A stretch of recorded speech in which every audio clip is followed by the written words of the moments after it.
how they're gonna This is Bethesda. vote to pass it through. It just seems like we're at a total impasse where like neither one is gonna get their Right.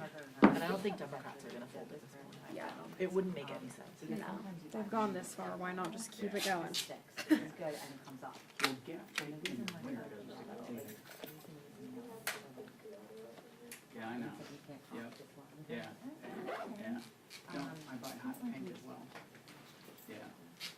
Yeah. I think the thing is, we've gotten past the point, like with the election yesterday. I don't think No, I either get it. looks Yeah. as bad as Yeah, it yeah, did yeah, for the yeah. election. No, it makes sense. Yeah. Like it's not as politically disadvantageous to I buy the ugly stuff I can find. keep the government. Yeah, I see what you're saying. Like they don't, it doesn't look as bad. Well, I think now it actually looks worse for Republicans. Well, it looks bad for the Well, and that's like, and we use it. Yeah, no, I totally get it. I personally think it's the Democrats' fault, because they can just open it if they want to pass the law if they want. But they've now framed it in a light that it's like Republicans are responsible. Yeah, no problem. But what are Republicans gonna do? I mean, Democrats could literally pass the seat off. Yeah. And it'd all be over. I think they're concerned about housing. Yeah, I know, but Oh, yeah, because I was. I don't know, I think there's a lot of work that needs to be done on that. Like you said. And no one's really doing So I just anything. went to my bank account and I just I multiplied don't even that. think, I think the problem is the seat off the time, because they need a new one. Hey, Dave, you said I should talk, 4 Yeah, it's gonna run, it doesn't run out on November 21st. Okay, very good, thank So they, you. And, they shouldn't even be voting on this. Yeah, it's like past. Well, below. They should be Well, running below. a new seat. Yeah, and so I was like, I sort of forget if I was like, that had I not been getting And that's more what's gonna be expensive. probably happening in So I started thinking about it, so January. then eventually. I thought they wanted to, Check my stuff. I thought they wanted by Christmas. Well, there's a lot of debate over that, can it turns into like a big omnibus. I like that Yeah, justice. yeah, yeah. Medicare. And I was Really just like, dense, because they don't wanna just like ram through all this stuff that I didn't realize they're that trying this to get is down to all- single. An omnibus bill my is like, money. passing like a ton of things. Yeah, and they're trying to jam a bunch into that. Oh my gosh. He's already in the shutdown. Mike or just Stan? well, no, I feel like, I mean, I don't know, anything could happen, but I feel like it's gonna drag on. That's fine. Very. you go up and you're trying to, like, you do something on the It's stage. now officially the longest one ever. Yeah. I don't think that matters. I don't, well, I don't think it matters to, like, them, the Senate. yeah, but it matters to the American people who Oh, are yeah. not getting fucking paid. Yeah. Can you tell us if we're in here? Right? I'm gonna stand on this side, so. I think the House needs to come back to session. Yeah, I think so too. What do you do about taxes? It's getting ridiculous It to be is. out of work for, Yeah. like tomorrow, like next week, the 7th week, and they're still getting paid. Can I make a couple seconds now? Yeah. Yeah, it's not okay. Wow, okay.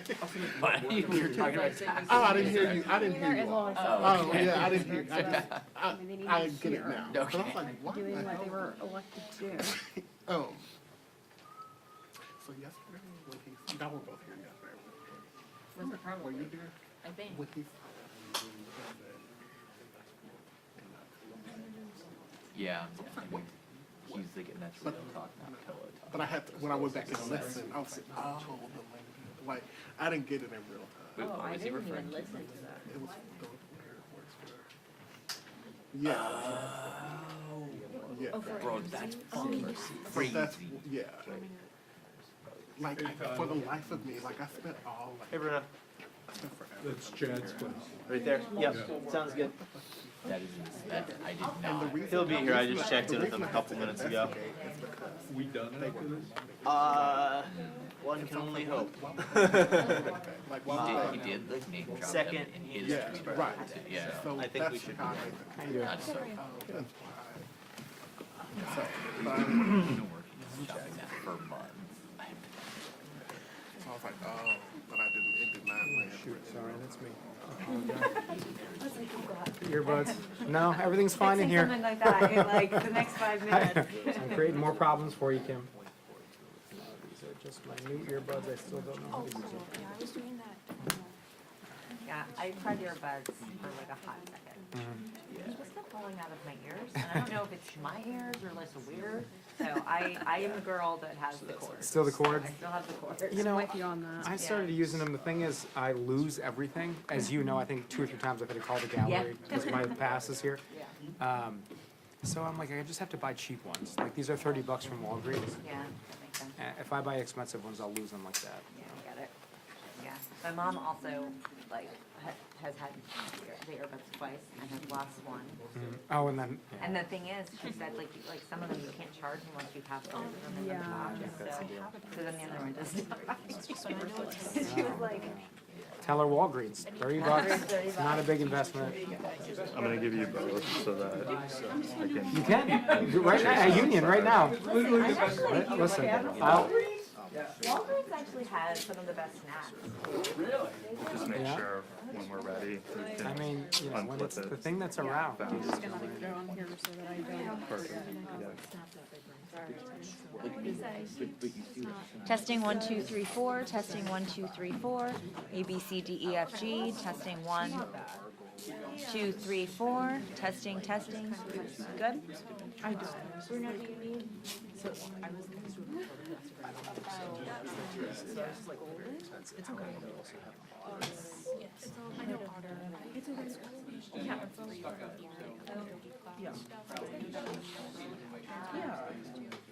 I mean, I didn't, but it actually did, yeah. Oh, that. Yeah, that's probably.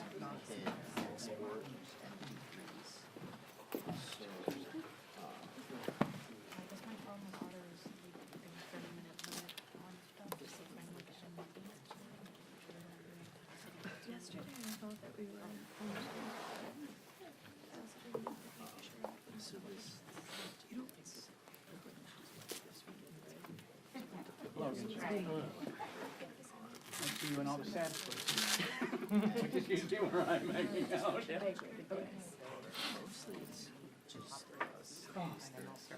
so I saw you counting spots.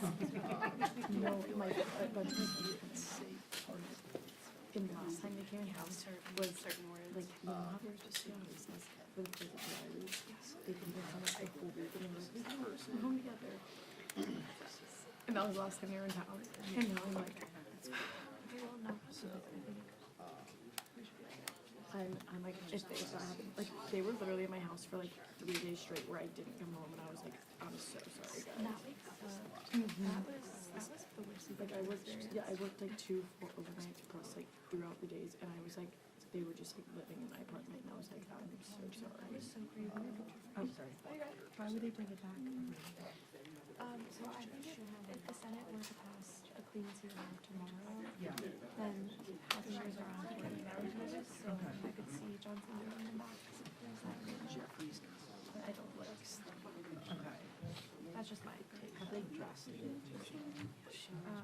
Jen said they haven't seen it.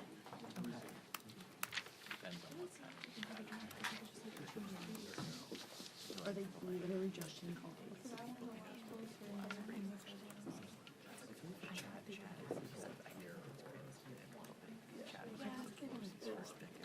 Yeah, exactly. I think that's there's a certain like just you accept your Thank you. Yeah. I think so. I was, oh, we were like, oh, I just want to be able to work this weekend. Yeah, I'll go on record. Yeah, I'll say that on the record. Record is hoping we don't have to work on Saturday. That was a really nice gift, though. No, you. Yeah. We were in Latin County. Oh. People didn't want to talk to us. We got this supervisor said we weren't allowed to be producing, just recording. It wasn't true, but we had to. So you like, where were you? And like, it all these. We were at just a few, like, places.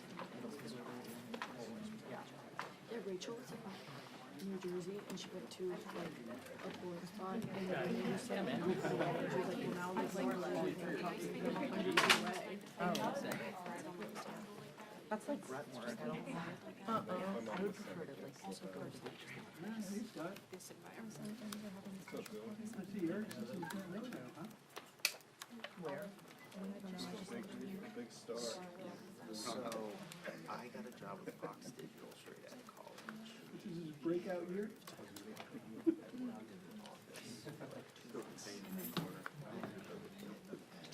You were with the post yesterday.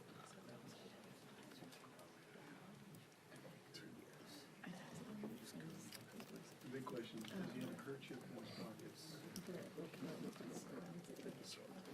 And he was like wearing Navy or West Coast.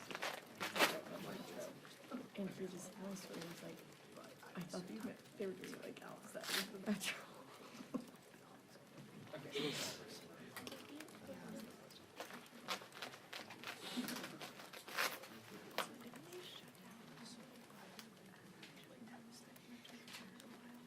I don't know.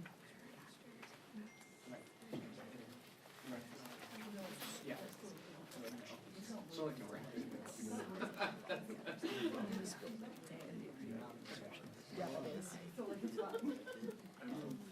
Stir crazy with me. I'm so glad I did that. Like being in high school during COVID was miserable because like we missed out on school. I can imagine working during COVID just sounds so Yeah, awful. and my hours were 5 days. Oh,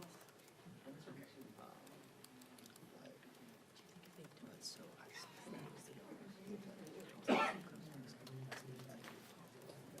Heads up, everybody. This is very rare. Here?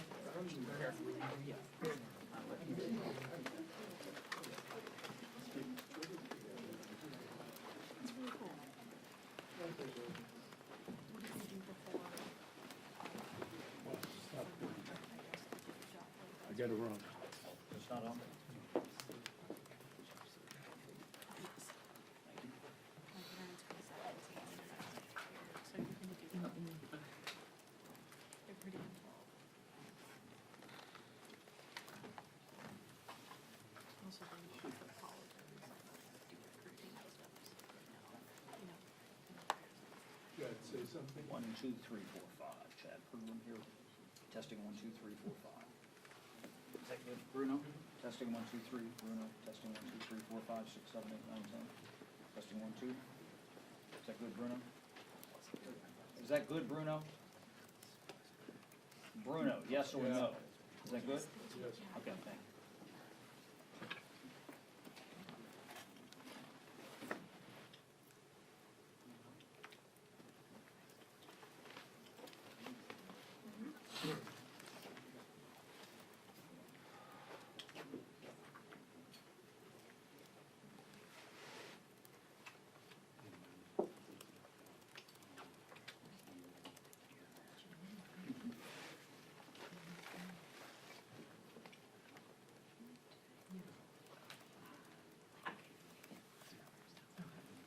I was there,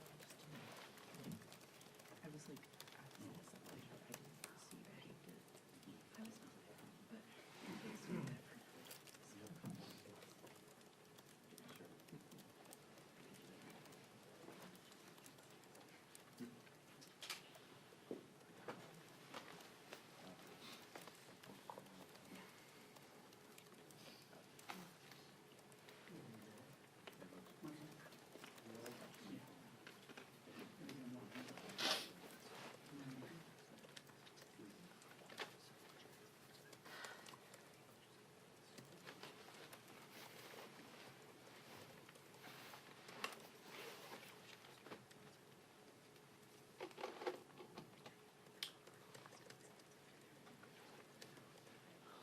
It's up.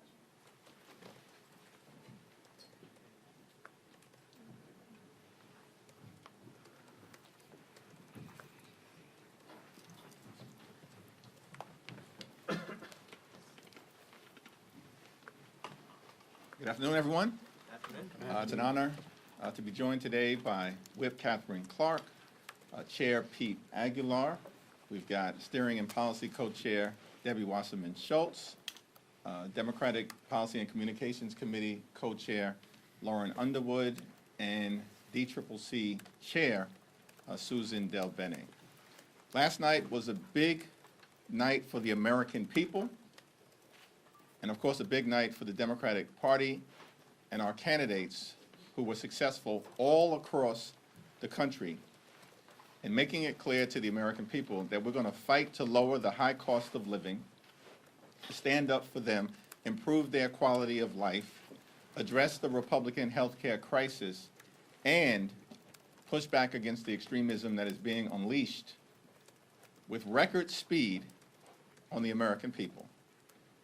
It's clear that last night was also a decisive repudiation of Donald Trump and failed Republican policies. America is too expensive. The cost of living is way too high. Donald Trump and Republicans promised that they would lower costs on day one. Costs aren't going down, they are going up. Inflation is going up. Housing costs out of control. Grocery costs out of control. Child care costs out of control. Electricity prices through the roof. And now that we are in day 36 of the Trump Republican shutdown, it's clear that because of the Republican refusal to extend the Affordable Care Act tax credits, tens of millions of Americans are about to dramatically experience increases in their premiums, copays, and deductibles, which will make it unaffordable for them, their children, and their families to go see a doctor when they need one. House Democrats are going to continue to stand on the side of the American people in fighting to lower the high cost of living, fix our broken health care system that Republicans are decimating, and clean up corruption so we can deliver a country that actually works for working class Americans, for middle class Americans, and for everyday Americans. Our position as House Democrats, working closely with our friends and colleagues on the other side of the Capitol, Senate Democrats, remains the same. Earlier today, Leader Schumer and I demanded a meeting with Donald Trump. He needs to get off the sidelines and get in the game. Because until he does, this government will remain shut down. Mike Johnson and John Thune have zero authority to act on their own. And over the last 36 days, Donald Trump has been too busy throwing parties designed to elevate the lifestyles of the rich and shameless.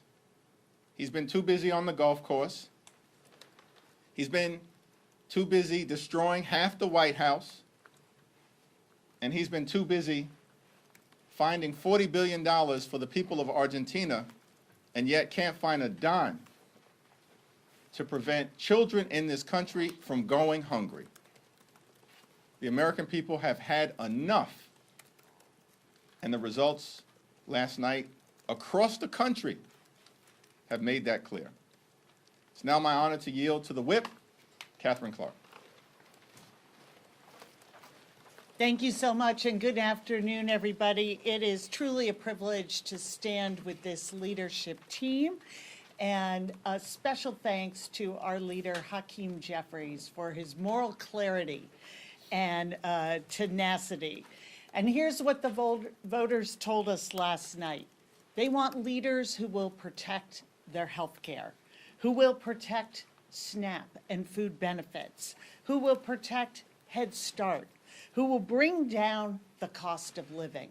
That is the mandate of the American people, to prioritize the budgets of working people over the demands of billionaires. That's what the American people want, and that is what Democrats are going to keep fighting for. And at some point, the Republicans need to hear what the people are saying, because it's clear.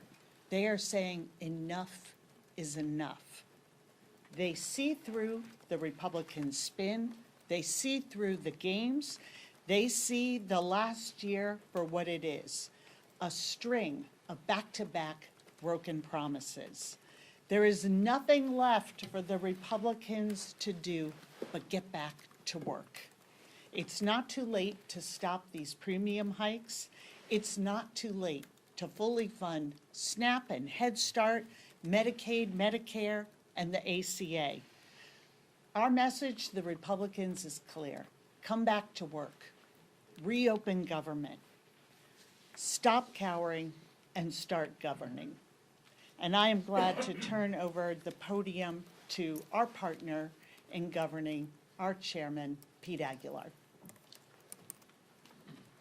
Thank you, Whip Clark. There's no doubt about it. Americans rejected the Trump agenda in red districts, in blue districts, and in purple districts. And the reason is clear. Donald Trump and his henchmen, time and time again, have abused the American people, from firing federal workers to raising costs with tariffs, taking away health care, gutting food assistance, all of that. And the American people fought back last night, and they made their voices heard. Americans made it very clear that they understand Republicans are fighting for the billionaire class, while Democrats are fighting for health care and lowering the costs that they face every day. We're so pleased for our past and present colleagues, Mikey Sherrill and Abigail Spanberger, as they ascend to the governor's mansions in their respective states. And I'm so thankful that Californians showed that they want fair elections and would not allow Donald Trump to rig the 2026 election, just like he tried in 2020. Across the country, the message of affordability was loud and clear and resonated with the American people, who are facing record high prices thanks to the Trump agenda. The American people are begging Republicans to put an end to this chaos, and we hope Donald Trump will listen. Leader Jeffries, for your hard questions. Questions? Chad? Oh, okay. I didn't know. Thank you. Good afternoon. You back with that microphone again? Always with the microphone. Attached to the hip here. So, you wrote to the president demanding a bipartisan meeting. Why do you think, based on how things have gone over the past 36 days, that any meeting now would be different than the meeting you had back in late September? Well, that's a good question, because we've seen nothing but irresponsible behavior from Donald Trump subsequent to the meeting that we demanded then, that he reluctantly agreed to. But 36 days later, where thousands, hundreds of thousands of hardworking federal employees are being forced to work without pay, where Donald Trump has unlawfully withheld SNAP benefits to children and seniors and families and women and veterans who are at risk of going hungry. The fact that tens of millions of Americans right now, as we are in open enrollment, are realizing that their premiums, copays, and deductibles are about to skyrocket in ways that will make health care unaffordable. And Donald Trump's clear acknowledgement that the American people are holding Republicans accountable for shutting down the government. The only way to move forward with a bipartisan negotiation is for the president to get off the sidelines and get in the game, so we can reopen the government, enact a bipartisan spending agreement, and decisively address the Republican health care crisis in a manner consistent with what Marjorie Taylor Greene and other traditional swing seat Republicans, whose seats are now at grave risk, have indicated needs to happen. But his attitude seems no different than it was in late September when we talked. Unfortunately, we've seen a lack of presidential leadership, and we've seen this in a variety of different ways from the very beginning of this term. It's a my way or the highway approach. That's the reason why Republicans have shut the government down up until this point. But it's not working for the American people, and they're going to have to change course. Leader Jeffries. Leader Jeffries. Leader Jeffries. How hard will it be to hold the main second district now that Mr. Golden is dropping out? And then also, can you comment on this nascent bipartisan talks in the Senate? There's a promise of an ACA vote in the Senate. It seems like some moderate Democrats would go for that to reopen the government. We're going to take back control of the United States House of Representatives, so let's be very clear about that. When we flipped the House in 2018, we were 24 seats short. And in that cycle, we won 40 seats. 24 seats short, and we won 40 seats. Based on the environment that we now know exists, which as Democrats we've been telling you for the last several months is the reality, but now it's been confirmed by the American people. And House Democrats being only 3 seats short. And thanks to what was done in California with respect to Prop 50 and this strong Democratic response across the country in state after state after state, and stay tuned because more is coming, Republicans are going to be unable to gerrymander their way into rigging the midterm elections. That scheme is over, buried, dead in the ground. And so we're going to take back control of the House and fight for every inch of territory. Congressman Goldman is a good man. He's a patriot. He served his country overseas, fought hard, risked his life, and has spent the last several terms working hard on behalf of the people of Maine. He's going to finish out his term. He will be missed, and we're going to hold that seat. Let me also yield to Susan Delvecchio. I just will reiterate what the leader said. I commend Jared for his incredible service to the people of Maine and to our country as a Marine, as a state legislator, as a member of Congress. It is a hard job on his family, and so I wish him the best in it, and his ongoing, and will continue to have the honor of working with him for the rest of this term, but we absolutely intend to keep that seat. Leader Jeffries. Part two of my Yes, question that was on the What was part two? bipartisan talks in the Senate in exchange for a vote on the ACA subsidies. Some senators are saying they may be willing to vote for a CR. What's your thoughts on that? Our view remains the same, that we will consider in good faith anything that emerges from the Senate, as long as it's bipartisan, that reopens the government. It has to decisively address the Republican health care crisis. We'll evaluate it on the merits. We remain in close communication with our Senate colleagues from Leader Schumer on down. Leader Jeffries, last night in New York, Zoran Mamdani made no apologies about being a democratic socialist. Are you personally really comfortable with having a socialist running your city? Zoran Mamdani is the mayor-elect of the city of New York, and it's incumbent upon everyone to make sure that he's successful. Leader Jeffries. Leader Jeffries. Second round. I want to ask about the Venezuela briefing today. Do you feel like you received a sufficient briefing from the administration, or do you need more information? More information. Thank you, Mr. Leader. I want to go back to the letter that you and Leader Schumer sent to the president demanding a meeting. Soon after that letter was sent, he told Senate Republicans again to nuke the filibuster. Does that give you, any indication that he is interested in bipartisanship if he's telling Senate Republicans after you and Leader Schumer demanded a meeting to try to find a bipartisan solution, that he is in fact interested in bipartisanship? Donald Trump continues to own this shutdown. Effectively, he's saying that Republicans shut down the government and have the power to reopen it, but they are refusing to do so because they want to continue to gut the health care of the American people. And these extremists have zero interest in lowering the high cost of living. They learned nothing, apparently, from being shellacked all across the country. Anyone else? Okay. Leader Jeffries, speaking of New York, last night you had record turnout in New York City for this election. Would you say that Mamdani is the future of the Democratic Party? I would say we had record turnout across the country because Democrats in New York City, in Virginia, in New Jersey, and we're so proud of our two colleagues, Mikey Sherrill and Abigail Spanberger. They ran amazing campaigns. But what Democrats have done all across the country is lean into the issue of affordability because of the fact that America is too expensive. Costs are too high, and Donald Trump and Republicans, not only have they not done anything about it, they've made it worse as a result of the Trump tariffs, as a result of them detonating the clean energy economy. That's why electricity bills are skyrocketing. And now, of course, they're forcing these dramatically increased health care premiums to be visited upon the American people. And just What are some things from the Venezuela briefing that you did not hear that you would like to hear? One, we need a full congressional briefing. One of the reasons why we haven't had one is because Mike Johnson and House Republicans have literally been on a taxpayer-funded vacation for the last 6 weeks. This is extraordinary. Mike Johnson has castrated his own majority. They are running scared. They have nothing to say. They're on the sidelines. There's no health care plan. They have no interest in lowering the high cost of living.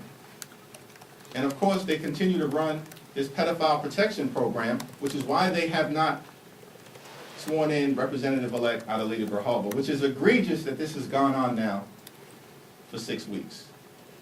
Can I say something about Venezuela? Yeah. I represent the district with the most Venezuelans in the country. I have not been briefed, and I'm glad that at least the administration briefed some of our leadership. But let's be very clear.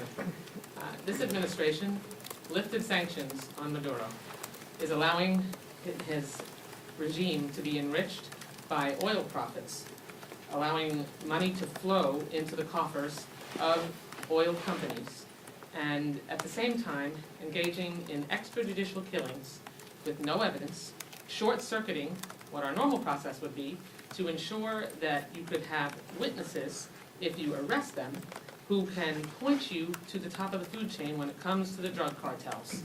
And so, and now on top of that, he is allowing those oil profits to flow into Maduro so that he can deport the 600,000 Venezuelans that are here who had TPS that he yanked from them, in spite of the fact that he is still calling Maduro the head of a narco-terrorist regime.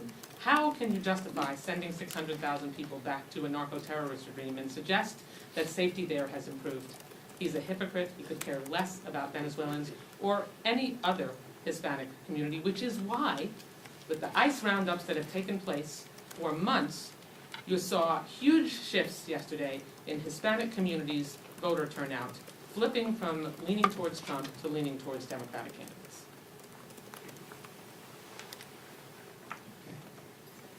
Thank you, Mr. Leader. You were talking about Mamdani and the support that he needs to be successful.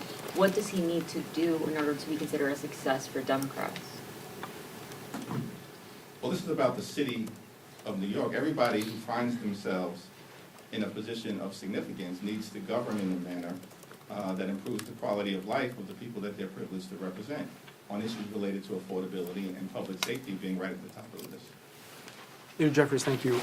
Several Republicans today have suggested that as a result of the election results last night, Democrats might feel emboldened and maybe less willing to work in a bipartisan way to end the shutdown.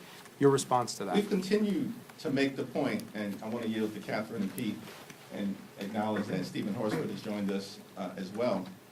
We continue to make the point that we want to sit down with our colleagues on the other side of the aisle, are willing to do it anytime, any place. What are they afraid of?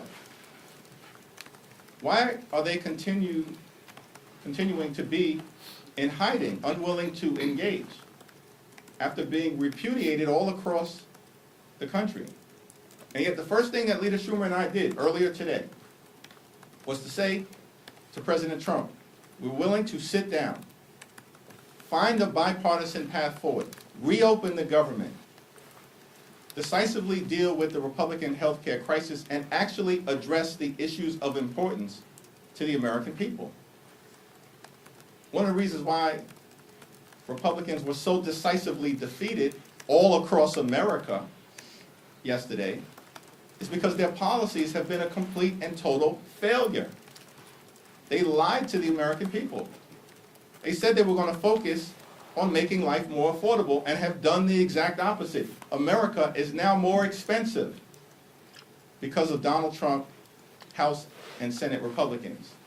All they've done is to focus on massive tax breaks for their billionaire donors and made those tax breaks permanent.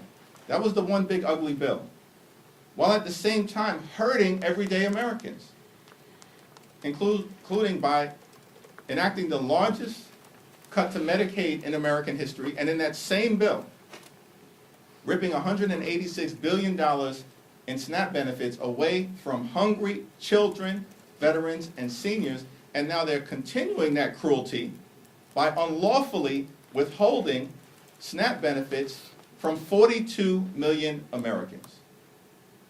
The American people understand that Republicans have failed them in record speed. And that's why they're moving in a different direction. Yeah? I have to say that comment, I mean, I just don't know how they wake up each morning and come up with sort of a new low. Since they took office in January, since Donald Trump became president in January, there has been no extension to the Democrats, no desire to come and work with us. There was a CR back in March, our budget, take it or leave it. Then they went into their budget through the reconciliation process, take it or leave it. And then they followed up at the end of the year and once again said, take it or leave it.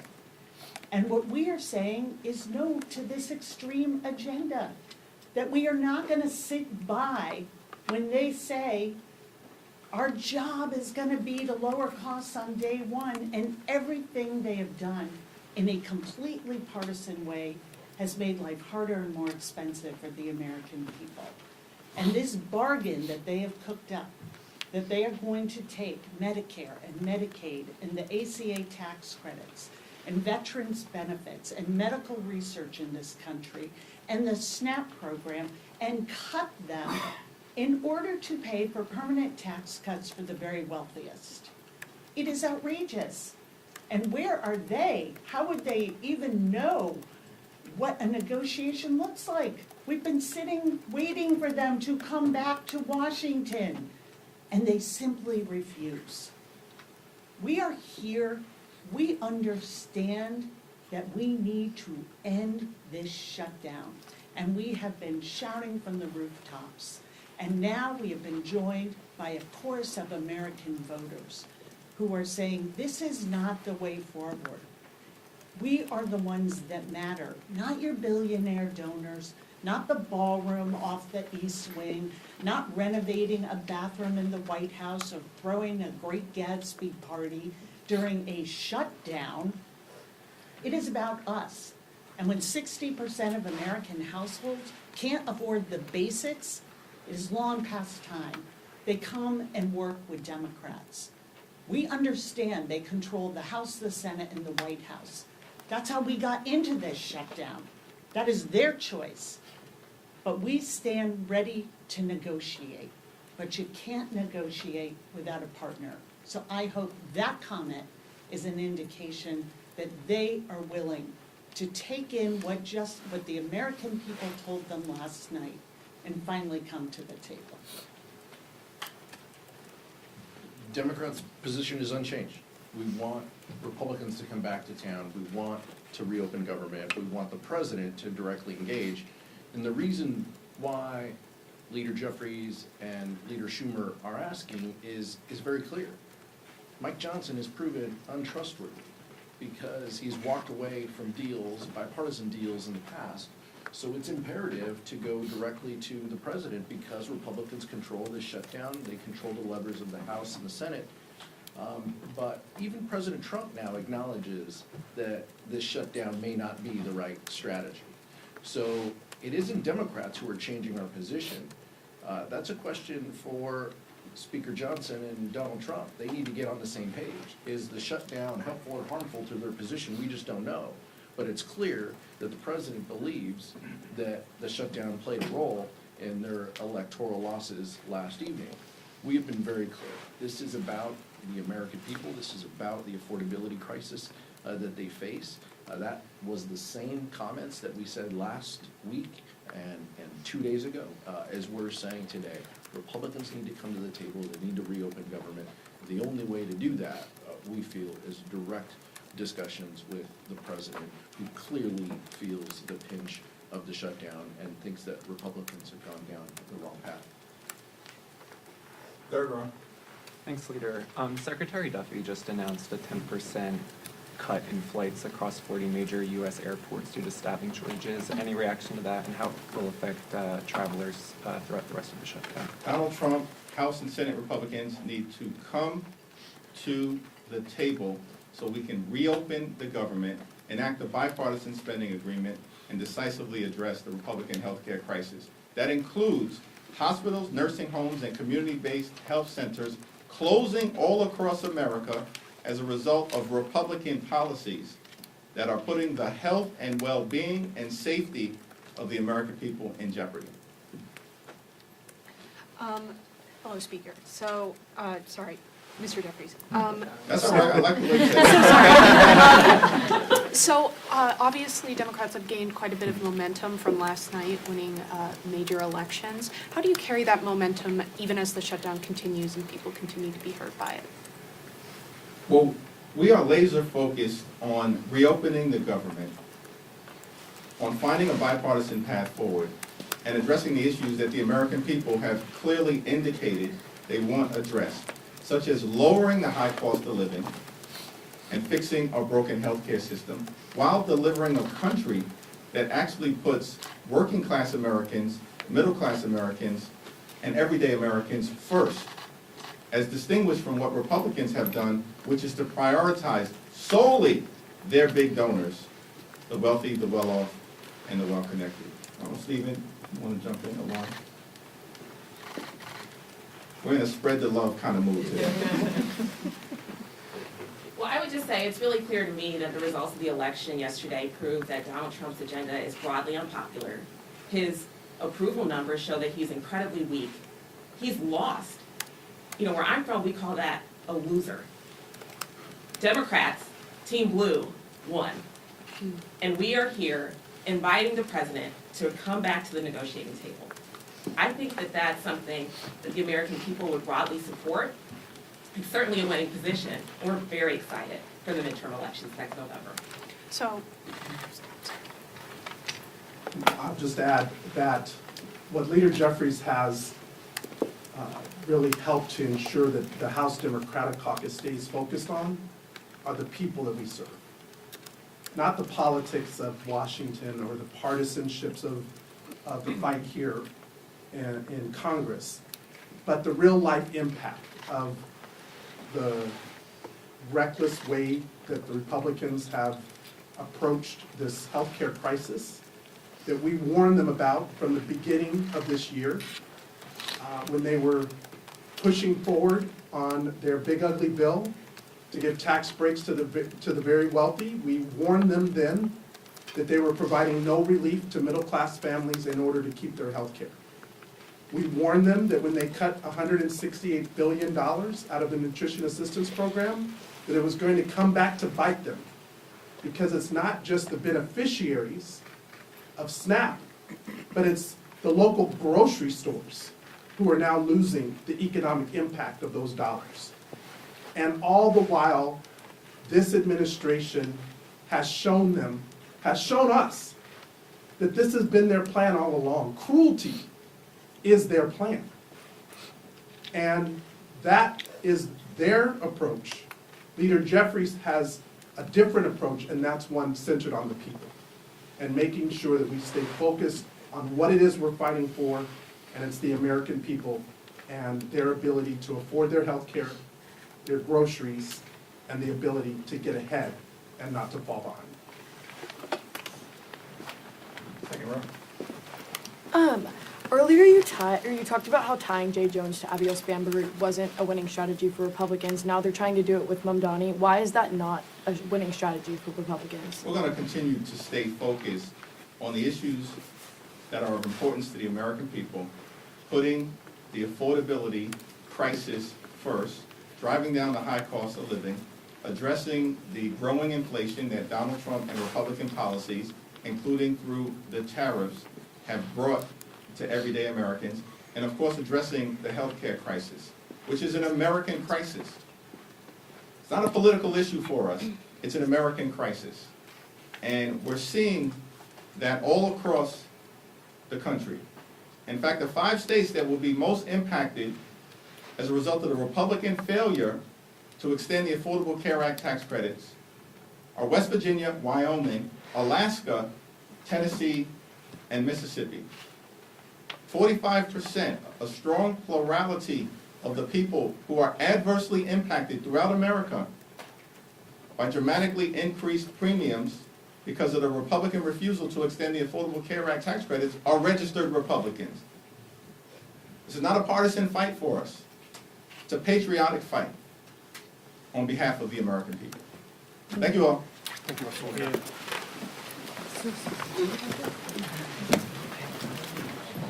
I'll just send you my audit book, which was, please.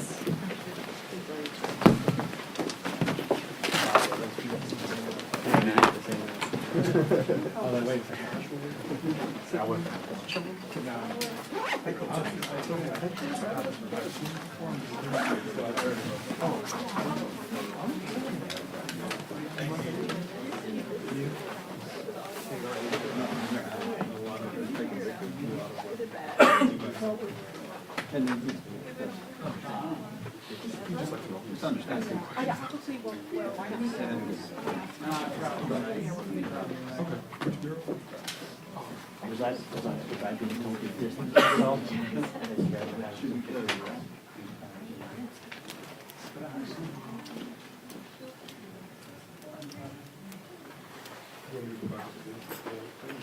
Basically, nothing's gonna change. That's all I got out of that. Thank you, Jake. Good, how are you? I just trust CNN for that. What's that? Always trust CNN for that. There you go. Only trust us. No one else. That was kind of. She almost took your question now. Yeah, I wanted to ask how nuking the filibuster would change your calculus. Oh, good one, actually. For, like healthcare. Yeah. If it's, since they've made it such a central issue, I can imagine. What's her district?